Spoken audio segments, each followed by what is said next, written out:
Good morning. My name's Bill and I'm an alcoholic. And today's share is called The Humble Bumblebee. The laws of nature may well seem multi-layered and complex, but when boiled down to the last, they are serene, they're straightforward, and actually the laws of nature are quite seriously simple. The laws of nature are about survival, and they are about passing on to the next generation what this generation has been gifted. And the humble bumblebee has altogether the easiest job in this world. Its whole life is to find the sweetest of flowers, the lovely smelling nectar,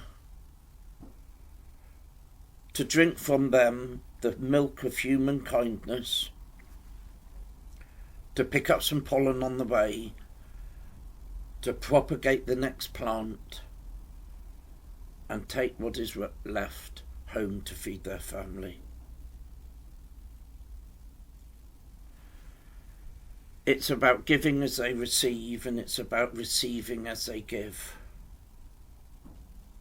It's about feeding from those that give life. It's about passing on the gift that they themselves were freely given. And in one clean sweep, this pretty well describes the power of change that AA bestows upon anyone who wanders in through their doors. It's about offering some sober goodness to another alcoholic. It's about helping all those that seek change, where the only condition is that whoever is helped, they then have to go and help the next person. So as one alcoholic passes on their sobriety to another,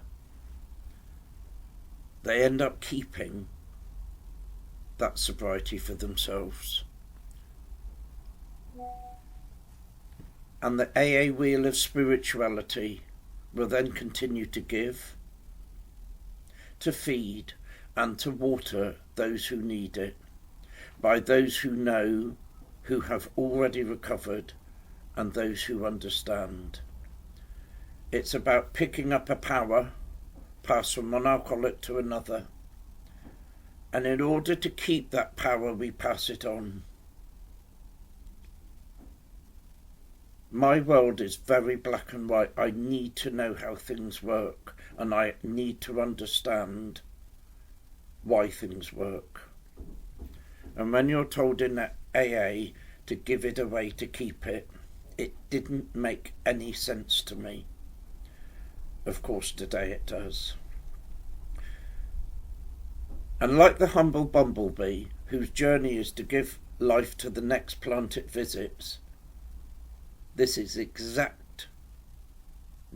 an exact replica of how 85 years ago, from just two alcoholics meeting each other, they have given out their recovery in one unbroken line ever since. Through the steps, through the big book, through sponsorship, through sharing, through spending a bit of time and some advice, showing a bit of care and compassion. That's all AA is.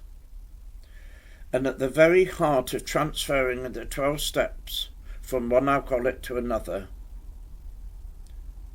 is humility. For without humility, there would be no unconditional giving. There would be no passing on what was so freely passed on to us. Nor would there be any hope for the next newcomer who walks in through the doors of Alcoholics Anonymous. So as we go to our next meeting, as we speak to a sponsee, as we speak to our sponsor, as we take a 12-step call, always remember what Dr. Bob said in his last talk, to always remember to help the person behind you, to give them a few encouraging words, to take them to a meeting or two. and never fall into that pit of smug complacency where I'm all right now, because we have to keep on passing on what was passed on to us. And every meeting I've walked into, from the very first one 26 years ago to the one I'm going to walk into this evening, somebody has taken the time to arrange the hall, to organise the tea and coffee, to arrange a share, to put the chairs out, to pay the rent, to have regular group conscience meetings, to be well sponsored, so that those rooms and that message is always going to be there for us. And it's up to us as the older sober members now, and that doesn't matter whether you're 50 years sober or 50 days. To a newcomer, you're an older sober member, and it's up to us to pick up the baton that was so freely passed on to us and pass it on to the next person. Just like the humble bumblebee who spends its days going around finding food for themselves and its family, but in so doing they're passing life on to the next plant it visits.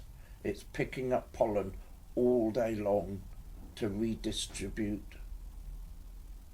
And that pollen is a power. It has the power of life. And what we have in Alcoholics Anonymous is only one thing.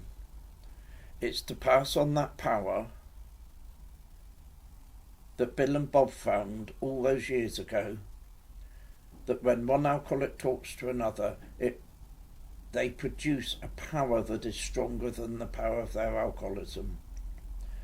And when Bill W. went home one day to his wife and he said, "You know, I've been traipsing the wards and the sanitariums for 6 months now, and not one of those people have stayed sober, and I've sat on the end of their beds demanding that they have a vital spiritual experience. I'm packing it in, I'm going back to stockbroking."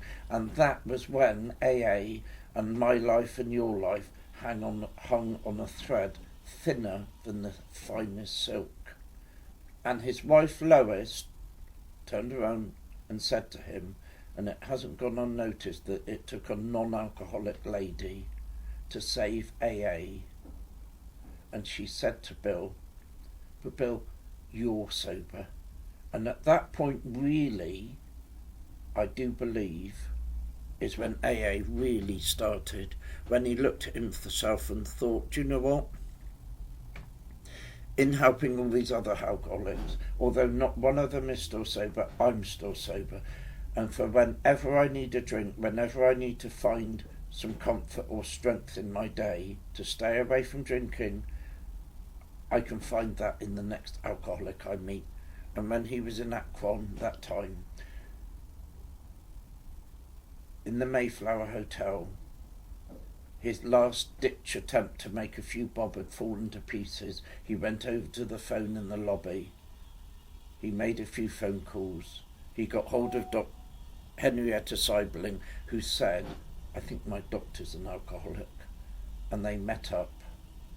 And so AA was born, of one alcoholic helping another and producing that power that we have to pick up, the power that the humble bumblebee picks up every time it visits a flower. Bill the Shirt, Bristol.